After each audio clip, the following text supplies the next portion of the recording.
Hello, everyone, and welcome back to our channel.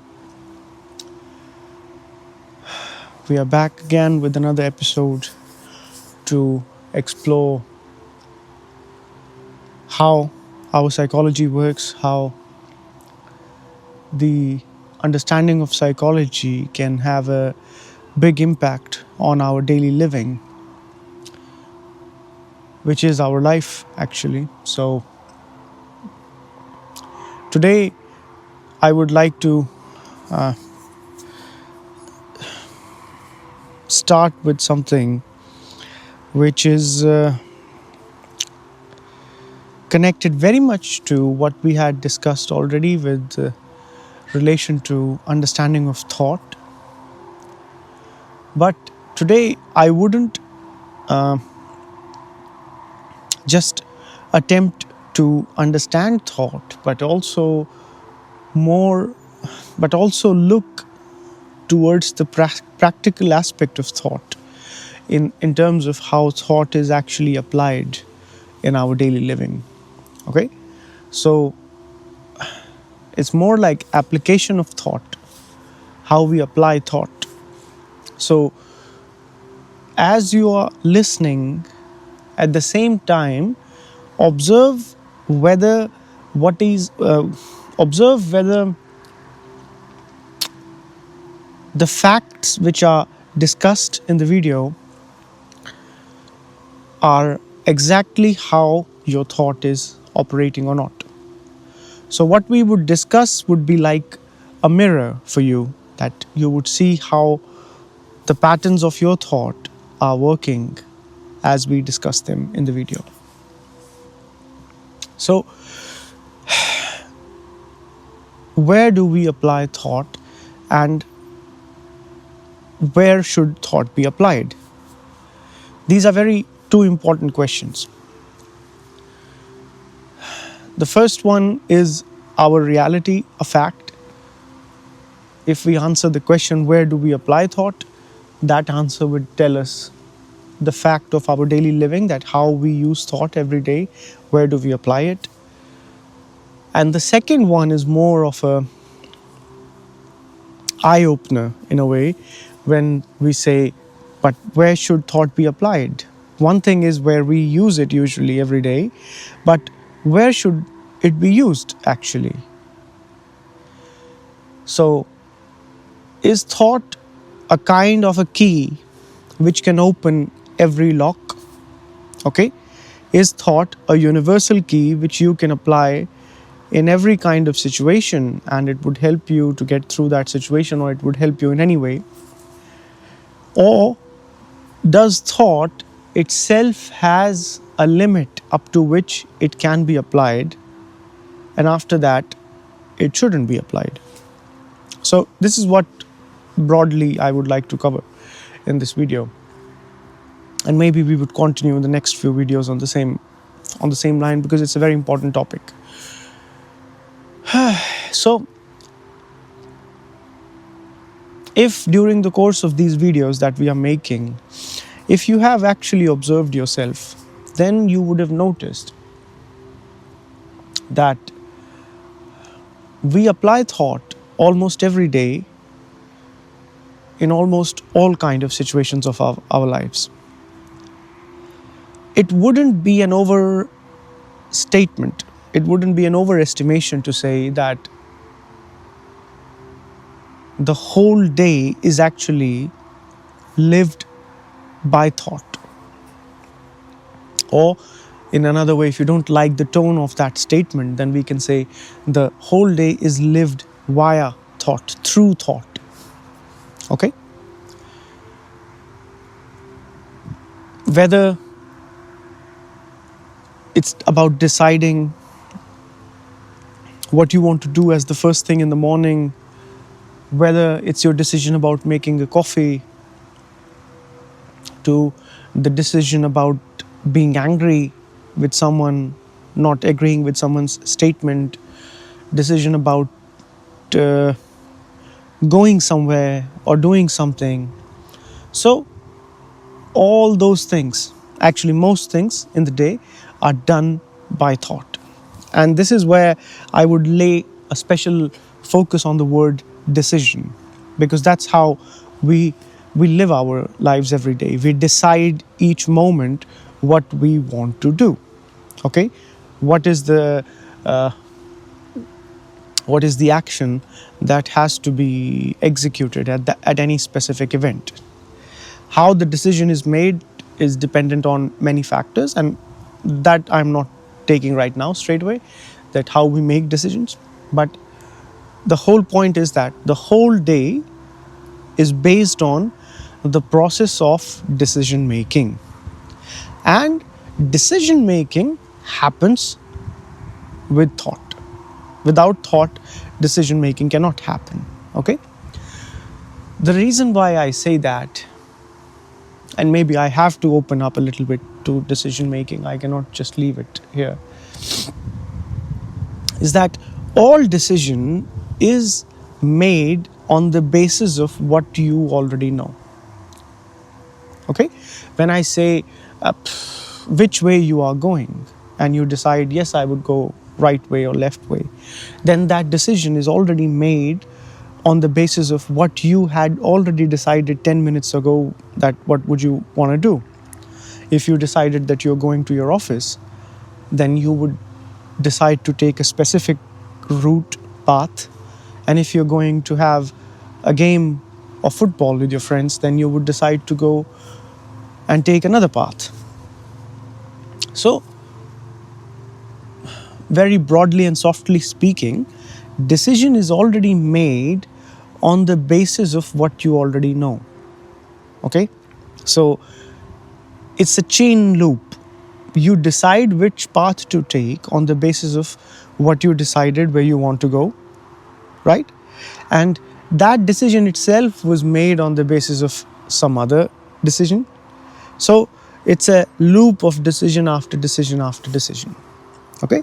And then those decisions aligned in a horizontal axis, on the axis of time, let's say on the axis of the day, whole day, is what you call that this is the life of your one day. One decision, then next decision, then next decision. From waking up to brushing your teeth, then the next decision of making coffee, then the next decision of making your breakfast, cleaning your shoes, ironing your shirts, everything. Okay? So, all decisions are basically based on what you already know. And what you already know can only be used by thought. Okay? There is no other way for you to use what you already know, what is stored in your brain as an experience, as a knowledge. The only way you can use it is when you use thought. Thought is the means by which you use your knowledge. And you use that knowledge to solve daily problems and do different things. So that's separate. So I continue on my argument that the whole day is actually run by thought. Thought is deciding every moment what to do. Okay? Then thought is also deciding how to do those things. It's not that thought just decides that I will take this path, but thought also decides how I will drive on this path, how I will walk on this path, how I will use the bicycle on this path. Okay? It's not that thought just decides how that I would write a poem right now, or I would make a YouTube video to share with my friends. It is also that thought right now is also helping to execute that decision. That decision is executed using thought. Without using thought, I cannot execute my decision of making a coffee, writing a letter. Okay? So, thought decides, thought helps to execute, and thought covers the whole day. Okay? So, thought is helping us to plan our day first of all, and then thought is also helping us to execute that plan. Now, if you will observe yourself, or if you have already observed yourself, let's say for some time, then this statement would not be new for you. And as I'm stating it, you can easily verify that yes, what has been said is a fact, that yes, this is how it happens.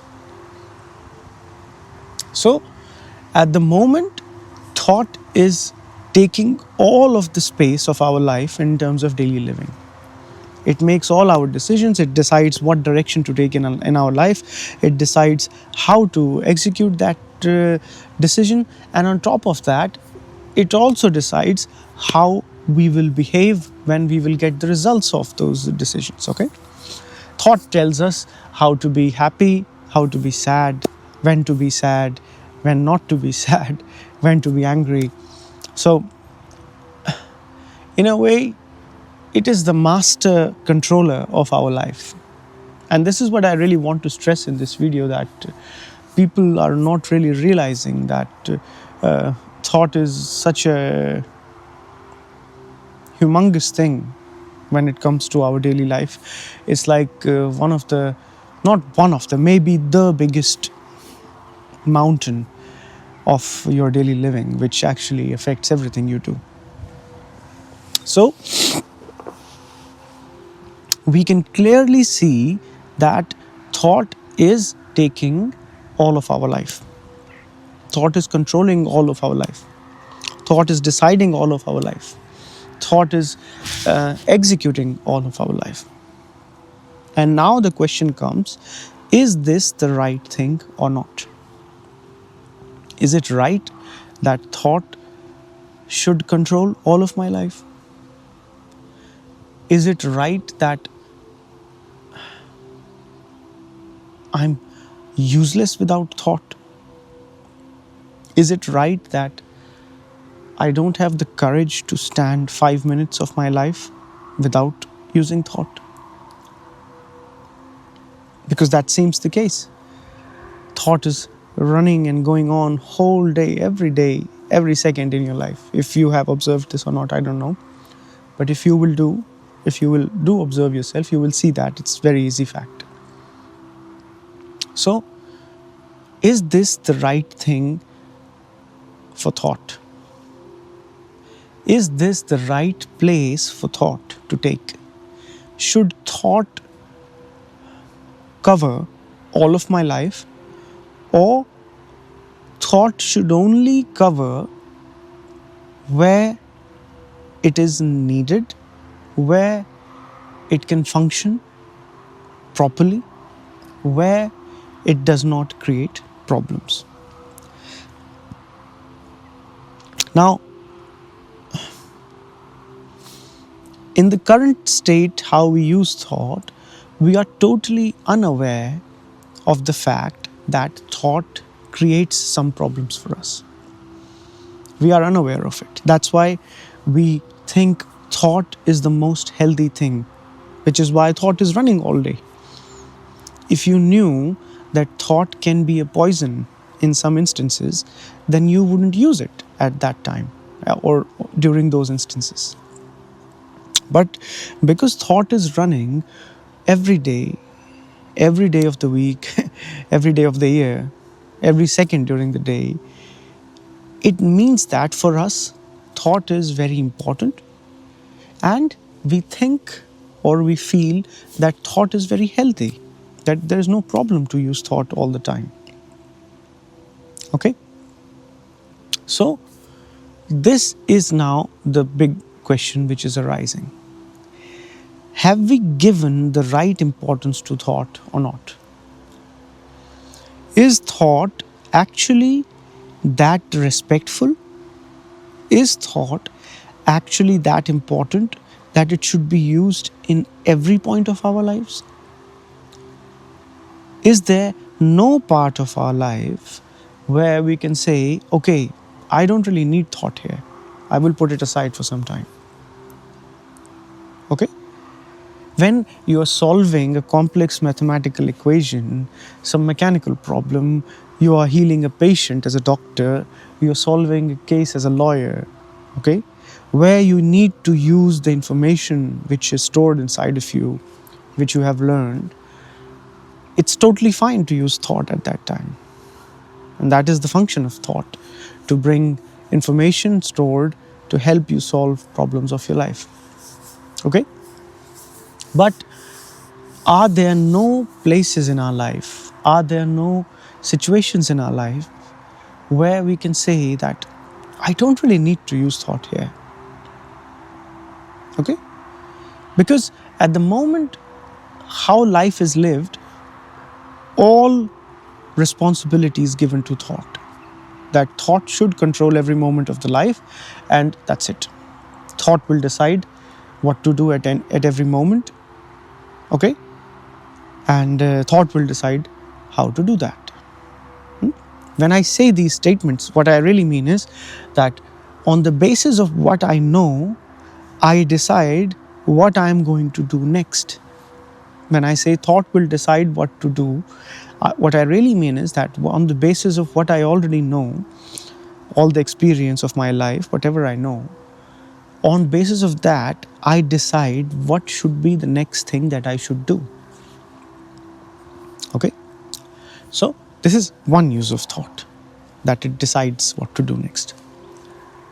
And why we do that is because we have a lot of trust in our knowledge, that we trust that whatever we know, all our experience is valuable, and we should use our experience to decide what should be done next.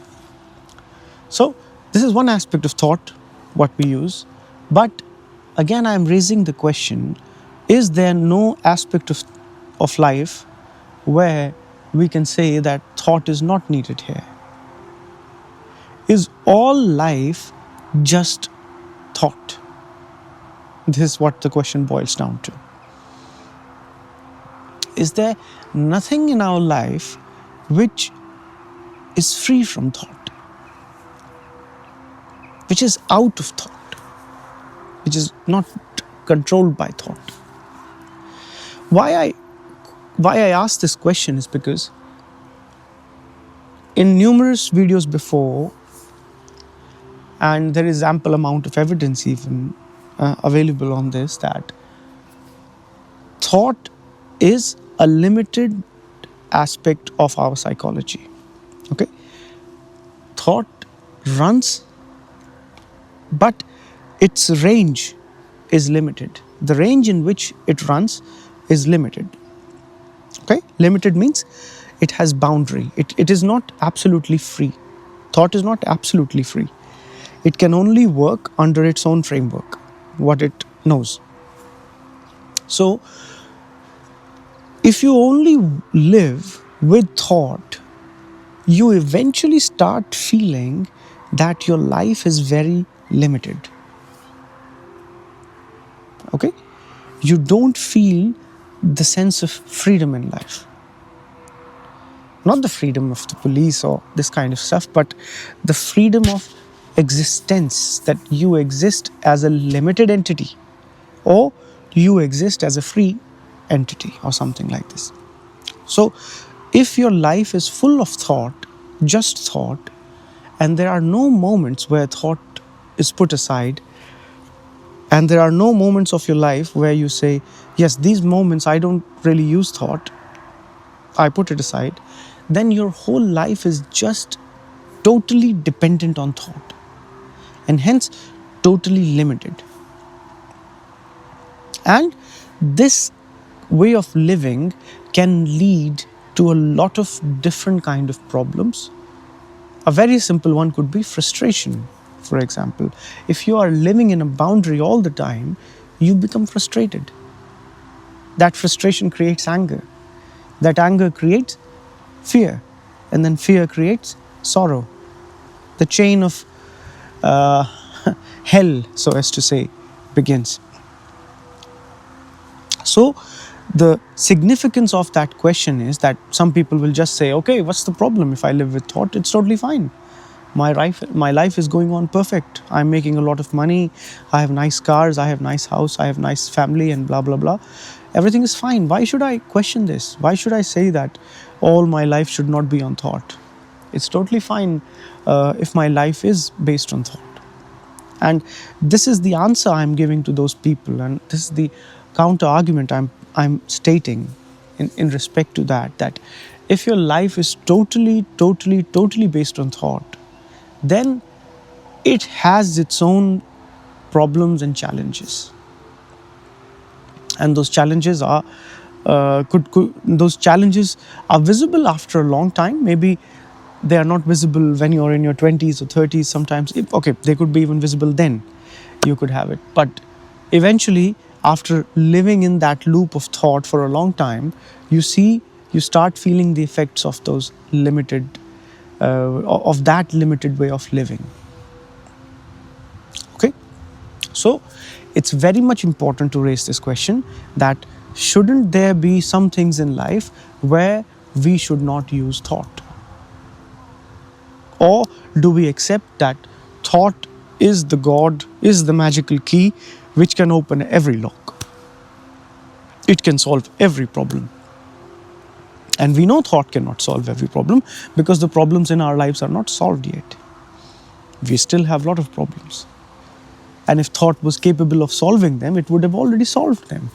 Why would someone like to live with problems? Okay?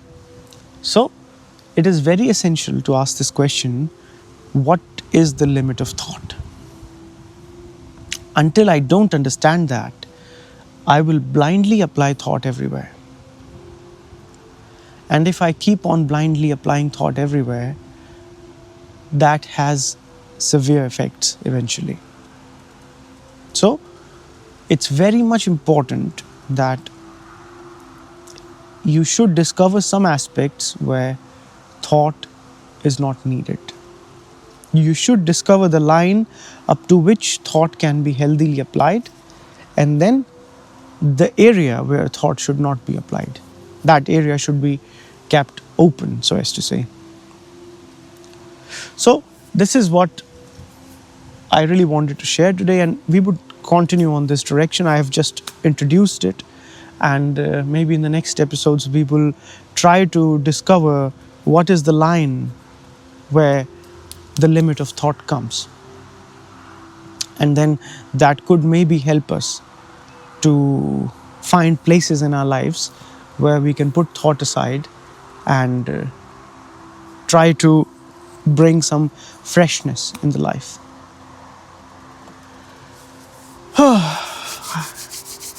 I hope episode is helping you, and I hope you have been able to see some of those things as a mirror, as I said in the beginning of this video. And then as we keep opening up the stuff, I think a lot of new things will open up. We would spend some time on decision making, we would spend some time on problem solving, we would spend some time on how to detect the limit of thought, and I hope it would be very interesting. Okay, thank you.